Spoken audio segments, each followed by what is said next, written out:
Okay, welcome. Good weekend, everyone. Today, because it's the weekend, I'm feeling nice, so we're gonna do something cool. We're going to do something we already checked at the start of this tier, but we could only look at Heroic, because, well, Heroic was open. And that is, who is wiping my raid? Who is causing us to die? Who is more prone to dying depending on each boss that we're going through? Sometimes a boss might make you die more because it requires movement, and your spec is terrible at movement, so you are more likely to die. Sometimes the boss has some very heavy damage windows where you require strong defensives and your spec has bad defensives, so it's more prone of dying. Or maybe, perhaps, the specs highlighted here as dying the most are simply populated by the less skilled players. This is up for debate. We don't have certainty of this, but after you have seen the rankings, so to speak, of the death counters, you might make your own implications. Now, talking about deaths, we're gonna be looking at players dying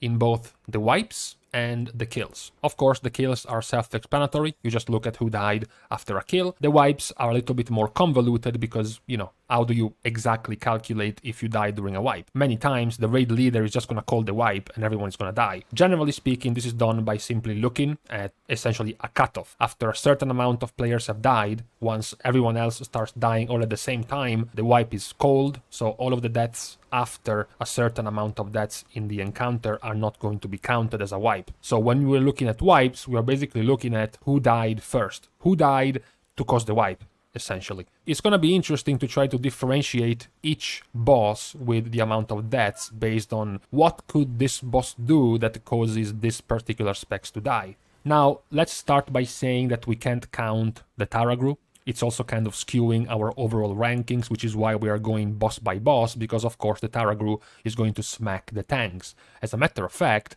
the tanks have over a 100% death rate on the Taragru. And of course the melee DPS are also extremely high, because as soon as the tank dies, the Taragru is going to turn around and smack a melee DPS. So Taragru is excluded from this.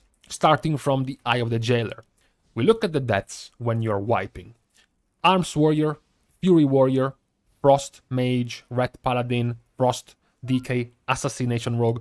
What we are seeing here is that there is a lot of melee in the top.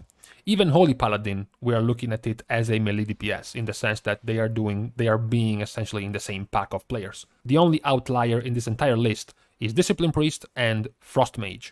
The deaths are also getting closer to 50%, so whenever you're wiping on the Eye of the Jailer, there is a 1 chance in 2 that it's one of these people who are dying first. Can't tell you if exactly this is because of the eye beam and these specs are slow, or maybe it's because they are slow and they get chained and they can't get out, or maybe because of the last phase where you get less healing, less and less and less until you can't be healed. So defensives are going to be needed, self-healing is going to be appreciated because healers won't be able to heal you as effectively. So at least you can help yourself a little. Maybe it's a combination of all of this. When we look at the kills, on the other hand, we do see, less surprisingly, that the tank specs are all at the top. This is going to be a very unique thing, unique to the Eye of the Jailer, because of the last phase I just mentioned. Because of a combination of two things. One is going to be the solo phase. There is a strategy for Eye of the Jailer which is going to split the raid in two once the Eye retreats and the two adds are spawning, where 18 people are going to go one side and the tank and the healer are going to stay alone, solo tanking and solo healing the other ad. The healer in question, unsurprisingly, is Holy Paladin, which also happens to be the most likely healer to die on the Eye of the Jailer because of this particular thing, and then the tanks are also more at risk from dying if they have to go and do that particular job. Lastly, of course, in the last phase, where the tanks get less and less and less healing received, they are of course the ones that keep being smacked by the boss and keep taking damage, so they are more likely to die. The two tanks with the least amount of deaths are Vengeance and Blood DK, who are, unsurprisingly, the two tanks that can self-heal themselves the most. We are seeing in the Eye of the Jailer kills that Shamans are very low, that Rogues are very low, and that Warlocks are also very low. Not much of a difference between the wipes and the kills in the top deaths of the DPS, because if you exclude the tanks, Arms Warrior, Frost Mage, Balanced Druid, Marksmanship Hunter are still pretty high, and this is something worth mentioning as we move to the 9. The 9 has a lot more random mechanics targeting random players, making them more prone to die. So the 4 small soaks, the 1 big soak, the fragments that you have to deal with, you have to run away from them sometimes you have to run into them, sometimes you have to spread. So there are plenty of mechanics that cause you to do different things, cause player to do different things. So maybe this is a fight where we can see personal mistakes. So players of certain specs more prone on making mistakes. This is interesting because what we see at the top of the wipes is Marksmanship Hunter, Frost Mage, and Arcane Mage. If we expand the top, we see Holy and Discipline Priest as well as Balanced Druid. It is worth mentioning this because this is when we start seeing the first inkling of some patterns. The first inkling of, I have seen this spec here before. Another pattern we're going to be seeing is that when you compare this to the kills, so when you actually do kill the 9, there is a much higher difference between shamans when there is a wipe and when there is a kill. Shamans tend to be higher when there is a wipe, but considerably lower when there is a kill, as opposed to the same specs we have just mentioned in the wipes. Because in the kills, Marksmanship, Discipline, Frost Mage, Balanced Druid, as well as Holy Priest are all, again, at the top. The other pattern we're going to be seeing here is that, of course, when there is nothing particular targeting the tanks, they are going to be the least likely to die, together with something we have already seen, which is Rogues being very durable, as well as Warlocks being very durable. The other specs, for now, seem to be floating in this big bunch in the middle. There doesn't seem to be much of any difference. They seem to be more or less on the same page when it comes to dying. So as we move to Ner'Zhul, we can actually finally start seeing some of the trends. Because we go into Ner'Zhul, which is the one that has Malevolence, right? The 2 debuffs that you have to must dispel at the same time. You're going to be taking some 25k damage, and then you're going to have to deal with the Shatter, which is going to be a massive hit. A single hit. This is something that is more likely to punish specs with bad defensives. In some cases, specs with bad mobility that can't move properly to where you have to go to deal with these mechanics or to dodge the swirlies on the ground. And when you look at the top during the wipes, we have Arms Warrior again, Fury Warrior again, Discipline and Holy Priest. Marksmanship is also here again, as well as Balanced Druid. So now we have seen these specs here at the top multiple times. What we also see, again, is Warlocks being very durable and Shamans being middle again. In this case, Restoration is low, Enhancement is in the middle, and Elemental is a little bit higher. When we go and look at the kills, so the successful attempt at Ner'Zhul, we do again have Arms, Marksmanship, Balanced Druid, Discipline Priest, as well as Arcane and Frost Mage and Windwalker all at the top, past the 33% chance. So over 1 in 3, whenever you kill Ner'Zhul, these specs are going to die. What we do see again is that the kills are going to make the shamans have much fewer deaths than compared to the wipes. Other specs are going to continue the trends, like the warlocks being lower than average, the rogues being lower than average, the tanks being lower, with protection paladin and protection warrior being the most killable of tanks. This is going to be another continued trend we're going to see. Now, if on Ner'Zhul we started seeing the first part of big AoE hits that could hit very hard, meaning you do need some good defensives, Soulrender Dormazane is going to be the extreme of that. Because there are going to be multiple chains, there should be I think 6 throughout the encounter, spread in just 6 or so minutes, so you don't have that much time to get your good defensives back off cooldown, and the 3 chains that are going to be broken, unmitigated, so their original damage is going to be 25,000 each. And there is 3 of them, which means 75,000 damage. The average player is going to have 55,000 HP, which means you need defensives, you need versatility, you need absorb shields, maybe some type of self-healing in between the chain breaks, anything like that.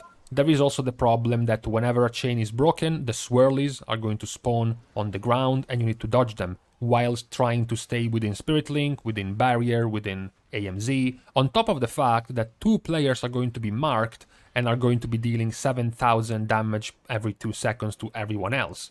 And again, you really want to stay stacked on Dormazane, so there is risk of lots of damage happening very, very quickly. When you look at the deaths, the usual suspects are here again. Arms Warrior is here, Red Paladin, Discipline Priest, Windwalker, Frost, and Arcane Mage, as well as Balanced Druid and Marksmanship Hunter are all above 45% chance of dying. The only couple of new faces that are a little bit higher than what we have seen in the other kills are Frost DK and Unholy DK. As I mentioned, you need good defensives. Frost and Unholy don't really have them, and if you're in melee, you need to move fast. You need to tiptoe around to dodge all of the swirlies. Not things DKs are particularly good at, so their deaths are very high. Then when we look at the kills instead, again we do have the rogue specs and the warlock specs being lower than average. Again, of course, you have the tanks being very, very low. You do have something that now has been true for 4 bosses in a row, which is Fire Mage being drastically lower than the other 2 mage specs. In this case, the 2 mage specs are in the top 3. Arcane and Frost, even when you're killing Soulrender, have a 1 chance in 3 of dying, whereas Fire Mage, not really. Fire Mage in this case is even below 10%. It's even beating some tanks in resistance, in resilience. Thanks to, most of this is thanks to Cauterize, basically by having a cheat death. So at this point we have seen the usual suspects being very high in their chances of dying, and we have also been able to see which of the specs seem to be more reliable, more resistant to damage, or even to movement, because they just don't die as much as the rest. What is going to be fun now is looking at Painsmith, because Painsmith is going to be completely different, because Painsmith has an intermission, which is essentially not even WoW. It's not even an MMO. It's a bullet hell platformer action game. You have to dodge, skip, and jump, and move in between channels, in between safe lanes, in between spikes, while dodging the balls, as well as the swirlies on the ground. So this has little to do with things like defensives, little to do with things like doing mechanics like maybe on the eye, or the defensives needed like on Soulrender. This is mostly about movement, about speed, not even a blink, because this is an intermission that lasts for 30 seconds. So you just want to be fast for a long period of time.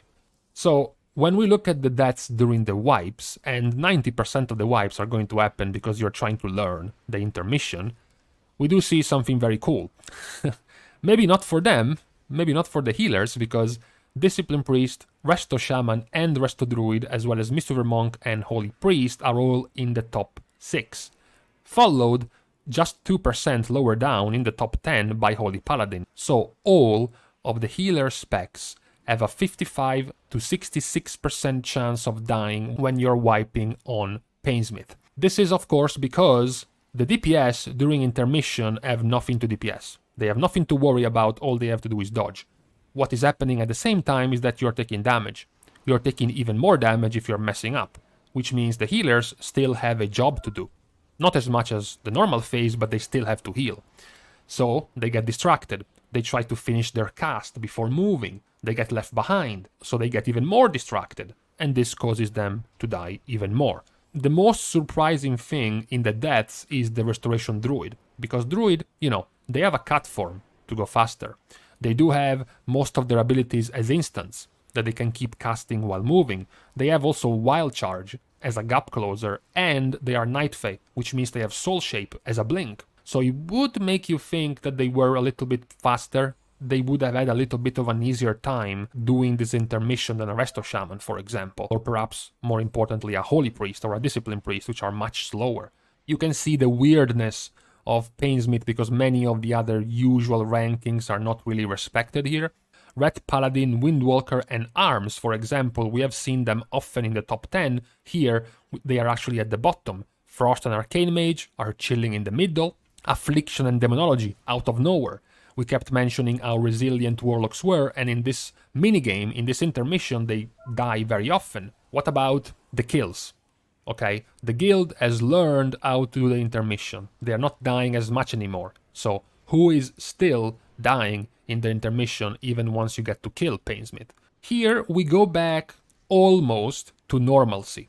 Of course, when you take away the intermission weirdness and less people start dying, the deaths start resembling what we have seen before. Because Fury Warrior is back at the top again, Balance, Feral, Discipline, Arcane, Marksmanship are all names, as well as Holy Priest are all names we have seen before being in the top. The big outliers, inexplicable outliers, are Protection Warrior being super high, even more than usual. We mentioned Protection Warrior and Protection Paladin die more than other tanks, but this is a little bit off, even for Protection Warrior. And then, of course, the super extra outlier of Demonology. What is Demonology even doing there? It is pretty impressive in how they are failing the intermission.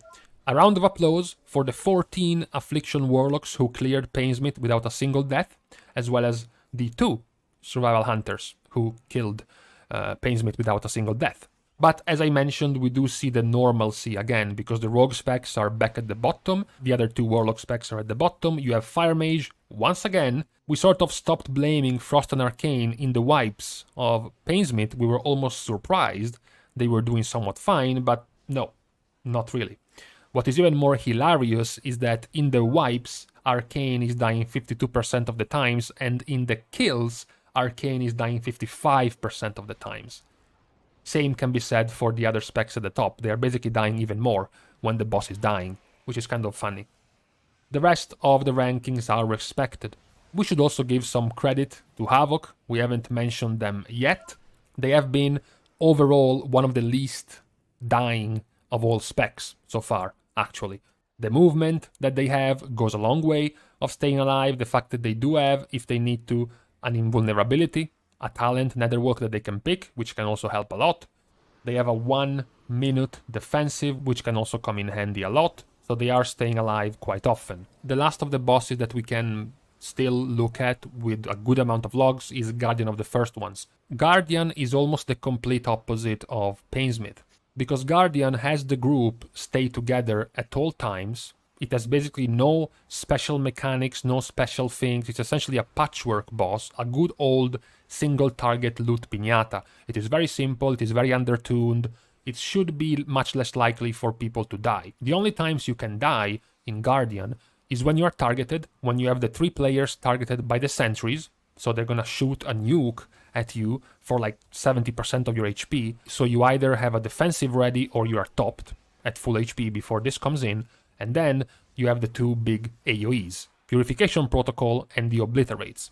Those huge hits that can kill you if you are not within the healing cooldown, so you're not using your own defensives or health stones or health potions. So this is a fight that has little to do with movement. Specs with huge movement abilities should not really benefit much of anything on Guardian. This is going to be much better if you have stronger defensives. So when we go and look at the deaths during the wipes, we do see the good old gang back at it again, because we do have Frost Mage and Arcane Mage again at the top, together with Discipline and Holy Priest again at the top, followed by Red Paladin, Marksmanship, Beast Mastery, Arms, and once again Protection Warrior being the tank more liable to die, together a little bit lower down with Protection Paladin. At this point we have gone through 6 different bosses, so it is clear now that Discipline and Holy Priest are far and away the easiest specs to die as a healer, followed by Holy Paladin.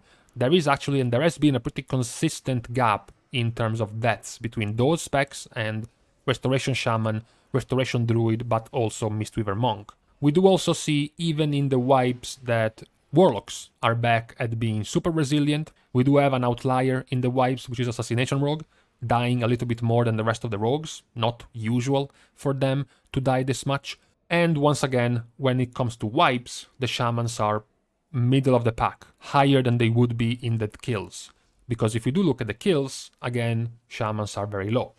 Warlocks go back, as usual, at being very low. Assassination has clearly repented from dying so much during the wipes, because now it is the best spec at not dying during Guardian of the First Ones in the kills. We do have the same specs that we had in the wipes being high, because Frost, Arcane, Marksmanship, Holy Paladin, Red Paladin are still there. We do have, however, a bunch of random specs thrown in there. Fury Warrior suddenly spikes very high in deaths, together with Survival Hunter, although, there is like 3 logs, so whatever, and even Mistweaver Monk. So it is pretty surprising to have these specs randomly joining in. Also surprising, the fact that Discipline and Holy Priest are actually not dying as much as in their wipes, and also as much as the other bosses. They are much more resilient on Guardian of the First Ones.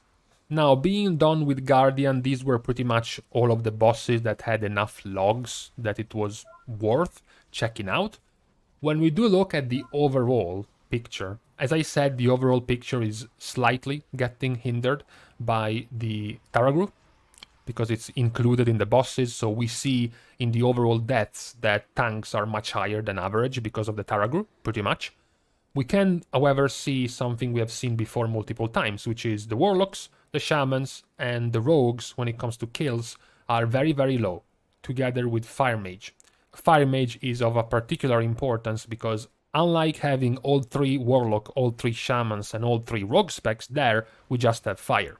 Arcane and Frost die a Facton. This might be because all of the die-hard experts of Fire Mage remained Fire, and they are now excellent connoisseurs of the spec, whereas everyone is rolling Flavor of the Month meta, is clueless at Arcane and Frost and keeps dying, or it is simply because Fire Mage has Cauterize, which is a cheat death, and because Fire Mage is the only mage still playing Night Fae, which means Soul Shape, which means an extra blink. So to close the video, we're going to see, for last, something cool, which is the chances you have at dying on any given boss. So when you're killing Eye of the Jailer, what's the chance that you have of dying? On average, for all the specs. You might think that the easier bosses obviously have a lower amount of deaths, whereas the harder bosses become, higher and higher. So the closer we go to the end of the bosses, the end of the raid, the bosses become harder, right? It starts pretty much on that note, because on the Eye of the Jailer, the chances you have at dying is 25% when we put together all of the specs. We also see that the trend of deaths is going, decently down, okay? It's decreasing by a good amount over time. Then you look at the 9. The 9 is 27%. So it's a little bit higher than the Eye, and it's also decreasing at a little bit slower of a curve. You see that the lines here, the lines of their deaths going from the 20th of July to now, are a little bit more horizontal. It's not going down that much. Then we get to Ner'Zhul. Ner'Zhul is at 31%, so up to this point it's pretty predictable. And here the lines are even more horizontal. They are not really getting low. Specs are kind of dying at a similar rate, really. When we get our first change, however, is Soulrender, because Soulrender here is lower than Ner'Zhul. The average chance of dying on Soulrender for all of the players in the raid is 27%. Easily the easiest one to predict is that the highest chance you have at dying is on Painsmith Raznal. No surprise, we go from 25 to 27 to 31, back to 27, and then Painsmith is at 41%. And if you actually squint your eyes, you see that actually a large amount of these lines towards the end are actually going up, not even down. That is pretty interesting, even more so when you look at the last 2 bosses we can take a look at. Guardian of the first one's death count is 23%, so it's the lowest, the least amount of chances you have at dying at any given boss. But even Fate Scribe, we're not going to look at spec by spec because there isn't too many logs, as I said, but if you look at all of them together, the chances you have at dying on Fate Scribe is at 25%. So technically, you have as many chances at dying as the Eye of the Jailer that you have on Fate Scribe. Obviously, this is because the hardest part of Fate Scribe is to get the intermission done properly, and if you fail the intermission, you all wipe. So if you're looking at just the kills, it means that the kills have done the intermission properly. So if you take away the intermission, it is much, much harder to actually die on Fate Scribe. It is going to be interesting to see later on how these lines are going to evolve. I have done this in Castle Nathria as well, and it helps you see which of the bosses remain hard for most of the tier. Some bosses can be minimized and trivialized by simply having more damage. You start cutting phases, you start skipping overlaps and skipping entire abilities because you do much more damage. So the fight becomes shorter, you are less prone to dying, and you can start to avoid dangerous mechanics, whereas other bosses simply won't give a shit. Painsmith is a good example. In Painsmith, you have to go through 2 intermissions. And if you fail in the intermission, like you take a spike to the face, or even worse, a ball to the face, you are going to die. There is no amount of 10 more item levels that is going to save you from that. Meanwhile, on a complete opposite, Guardian of the first ones is just going to get easier, because you're going to have more gear, you're going to have more health, more healing and more damage. The boss is a loot piñata, it does nothing else, so the stronger you are, the easier it's going to be. So with this overall death rankings, we can leave. As I said at the start of the video, I will leave this up to you to figure out if this is happening because some of the specs are more mobile than others, because they have better defensives than others, or simply because the players playing the specs with the least amount of deaths are better than others. Be it because the spec as a whole has historically catered to more skillful players, or because the specs dying the most are the meta specs, where flavor of the month chasers and top DPS chasers are going to flock to. They're going to be bad at this new spec they are trying to play, and they're going to be dying more. So, thank you guys for watching the video. If you want to continue supporting the channel or start doing it, leave a like and a comment, perhaps a subscribe, and most certainly stop dying in raids. See you guys soon. Have a good rest of this Saturday and Sunday as well. And in the meantime, the only 4 hot days of this summer. 37 degrees is annoying, but if it's just for 4 days, I'll take it.